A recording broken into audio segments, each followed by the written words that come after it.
किसान आंदोलन में सैकड़ों किसानों की शहादतों के बाद आज काले कृषि कानून आतताई और संवेदनहीन भारतीय जनता पार्टी की सरकार ने वापस ले लिए हैं। किसानों को बधाई, किसान आंदोलन को बधाई। हम बधाई देना चाहते हैं सारी की सारी किसानों की पंचायतों को जिन्होंने इस आतताई सरकार के ऊपर दबाव बनाया, अपनी जान की परवाह नहीं की। हम बधाई उन सारे देशवासियों को देना चाहते हैं जिन्होंने कृषि कानूनों के खिलाफ किसान आंदोलन का समर्थन किया है। आगे आने वाले समय में देश जीतेगा और भारतीय जनता पार्टी की ये संवेदनहीन सरकार हारेगी। कमाल है, 600 किसानों की जब इसी धरना प्रदर्शन में मौत हो गई थी तब प्रधानमंत्री जी का तो कभी ध्यान नहीं गया उन किसानों की तरफ, कभी उन किसानों के बारे में नहीं सोचा। लेकिन जब उनको एहसास हो गया है कि उत्तर प्रदेश में उनकी सत्ता जा रही है, किसान उनके विरोध में खड़ा है और समाजवादी पार्टी के राष्ट्रीय अध्यक्ष जी 340 किलोमीटर का सफर उन्होंने रथ से किया पूर्वांचल एक्सप्रेसवे पे, देखा उन्होंने प्रधानमंत्री जी ने, भारतीय जनता पार्टी ने कि लाखों का हुजूम रात भर उनके स्वागत के लिए खड़ा रहा। एहसास हो गया सत्ता जा रही है। सत्ता का जाने का डर जब सताने लगा तब किसान कानून भी वापस कर लिया। यह होता है लोकतंत्र की ताकत।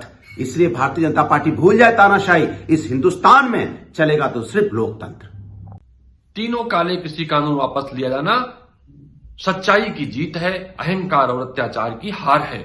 जिस तरह से 1 वर्ष तक किसान आंदोलन पर गांधी मार्ग से डटा रहा, अत्याचार सहता रहा, शहादत देता रहा, पुलिस की लाठी और डंडे खाता रहा, 1 वर्ष बाद सरकार तब जागी जब किसानों ने भारतीय जनता पार्टी के लोगों को गांव में घुसने से मना कर दिया। सरकार तब जागी जब सारे उपचुनाव भारतीय जनता पार्टी हार गई।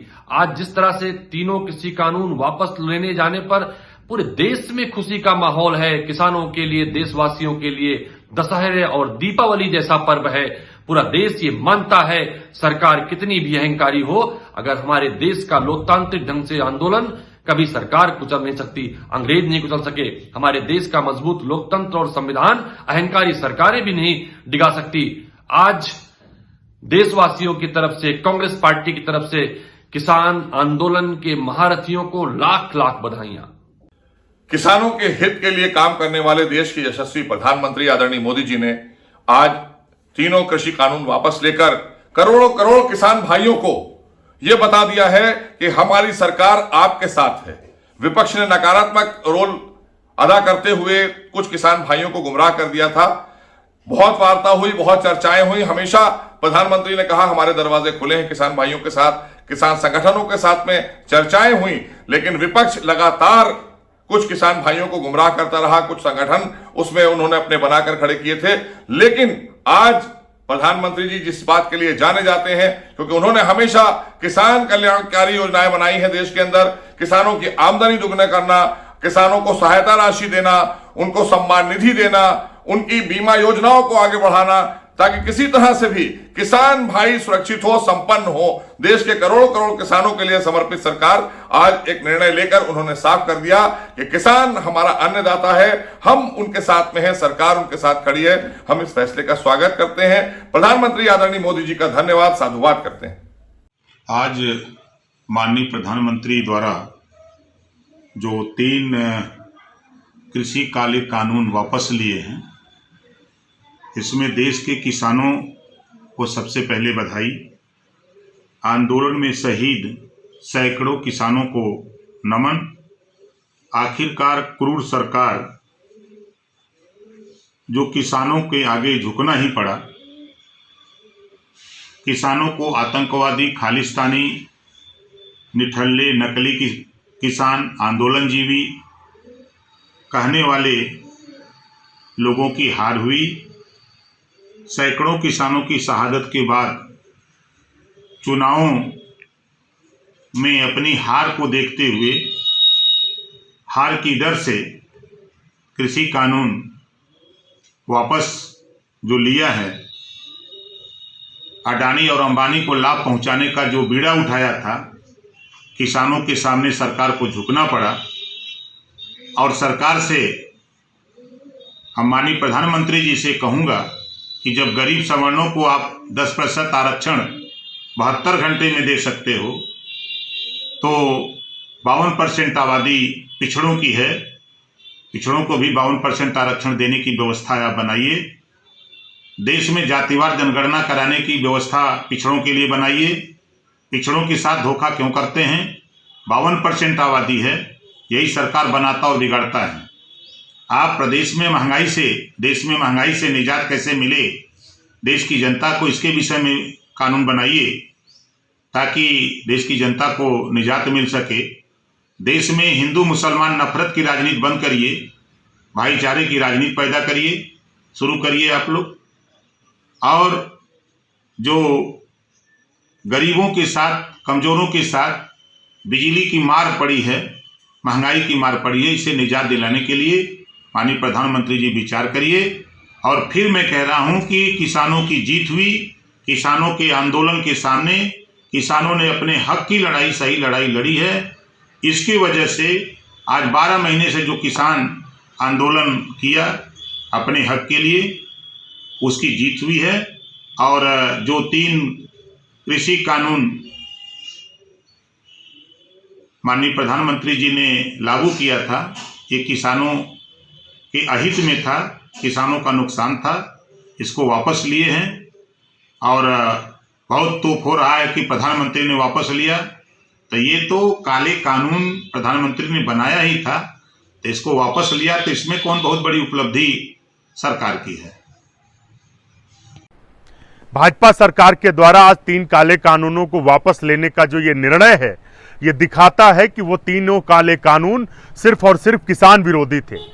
सबसे पहले कांग्रेस पार्टी और श्री राहुल गांधी जी ने इन काले कानूनों के खिलाफ आवाज उठाई, तब पूरी सरकार इन कानूनों को किसानों का हितैषी बताते हुए थक नहीं रही थी। आज भाजपा सरकार बताए कि अगर वो 3 काले कानून किसान विरोधी नहीं थे तो वापस क्यों लिया। ये देश के किसानों की जीत है, संविधान की जीत है, भारत के लोकतंत्र की जीत है। अहंकारी सरकार जो किसानों को मजबूर और मजदूर बनाने के लिए, उद्योगपतियों को फायदा पहुंचाने के लिए ये काले कानून लाई थी, देश के किसानों के आंदोलन के आगे सरकार को झुकना पड़ा। अहंकारी सरकार की वजह से 600 से ज्यादा किसानों की जान चली गई। यदि इन 3 काले कानूनों को पहले ही वापस ले लिया होता, जब श्री राहुल गांधी जी ने इस काले कानून का विरोध किया था, तो किसानों की जान नहीं जाती। कांग्रेस पार्टी मांग करती है कि जो किसान शहीद हुए हैं उनको मुआवजा मिले, उसके साथ में जो किसानों को आतंकवादी, खालिस्तानी और बवाली दलाल कहकर अपमानित किया भाजपा के नेताओं ने, प्रधानमंत्री जी उस पर माफी मांगे और उन नेताओं पर कार्रवाई हो। यह देश के किसानों की जीत है। हम श्री राहुल गांधी जी का धन्यवाद देते हैं कि सबसे पहले इन 3 काले कानूनों का उन्होंने विरोध किया और 3 काले कानूनों को देश के सामने लाने का काम किया कि ये कानून सिर्फ और सिर्फ किसान विरोधी हैं। प्रधानमंत्री जी को धन्यवाद दूंगा, भारतीय जनता पार्टी को भी धन्यवाद दूंगा कि जो एक बार किसान नाराज था उसे भी उन्होंने संतुष्ट किया। जो सबका साथ सबका विकास का उनका उद्देश्य उसे पूरा किया। मैं बहुत बहुत बधाई दूंगा, कम से कम समय रहते। जो हम बार बार, मैं भारतीय जनता पार्टी के साथ जब भी बैठक होती थी तब एक बार जरूर उठाता रहा कि किसानों का जो एक बार नाराज है उस पर भी विचार होना चाहिए। नौजवान किसान जो देश के गरीब मजदूर हैं, तो हमें पूरी उम्मीद है देश को कि जिस तरीके से किसानों के लिए माननीय प्रधानमंत्री ने फैसले लिए और भी जो मुद्दे हैं ज्वलंत उस पर भी फैसले लेंगे। और 2022 की सरकार बनाने के लिए एनडीए के साथ 2022 में निषाद पार्टी, भारतीय जनता पार्टी मिलकर जितना लक्ष्य निर्धारित किया, अब उसे पूरा करने में बहुत आसानी है। बहुत बहुत धन्यवाद।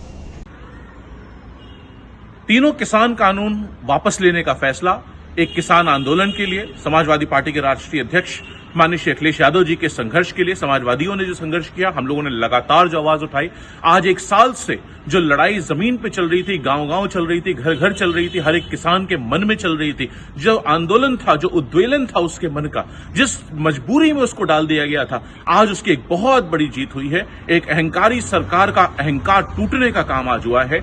आज जो लोग साल भर से सड़क पर बैठे हुए थे, वो वापस अपने घर जा सकते हैं, अपने बीवी बच्चों में जा सकते हैं, अपने परिवारों में जा सकते हैं, उनके सुख दुख में शरीक शरीक हो सकते हैं दोबारा से उस भूमि को, जिसको सरकार ने एक तरीका बना लिया था उस जमीन पे कब्जा करने का, किसान की जमीन को हड़पने का, किसान को जमीन से बेदखल करने का, किसान को जमीन से निकालने का, उसको पैदल कर देने का, आज उसकी हार हुई है। किसान की एक बड़ी जीत है, समाजवादी पार्टी की संघर्ष की बड़ी जीत है और मुझे विश्वास है ये आने वाले वक्त में सारे प्रदेशों में और खासकर उत्तर प्रदेश में समाजवादी पार्टी की जीत का रास्ता मजबूत करेगा, नए दरवाजे खोलेगा और भारतीय जनता पार्टी की सरकार पूरी तरह एक्सपोज हो गई है। किसान के खिलाफ है, नौजवान के खिलाफ है, रोजगार के खिलाफ है, बच्चे बेटियों के खिलाफ है, किसानों के उद्वेलन का आज प्रतीक बन गई है ये सरकार। पूरी ताकत से सब लोग मिलकर के सरकार बदलने काम करेंगे। 2022 में नई जिम्मेदार सरकार उत्तर प्रदेश को मिलेगी।